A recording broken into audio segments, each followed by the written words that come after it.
Payg'ambar sollallohu alayhi va sallam aytganlarki, do'zaxga boqib uning ko'pchilik ahli ayollar ekanligini ko'rdim. Buning sababi ayollar Alloh va rasuliga hamda erlariga kam itoat qilib, ko'p yasan-tusan qilishlaridir. Ya'ni ular ko'chaga chiqqanlarida pardoz-andoz qilib, o'zlariga zeb berib, chiroyli, yaltir-yultir kiyimlarini kiyib, begona erkaklarni fitnaga solib yuradilar. Shuning uchun ham payg'ambar alayhisalom aytganlarki, ayol kishi avratdir.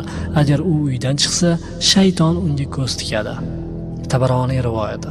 Ayol qanchalik uyda muqim bo'lsa, shunchalik Allohga yaqin bo'ladi. Boshqa bir hadis sharifda shunday deyilgan: ayollar avratdir. Bir ayol uydan chiqadi va uning xayolida yomonlik bo'lmaydi. Biroq shayton unga ko'z tikadi, yelkasiga minib oladi-da, sen qaysi erkakning oldidan o'tsang uni ajablantirding deydi. Aniqki bir ayol kiyimlarini kiyib oladi.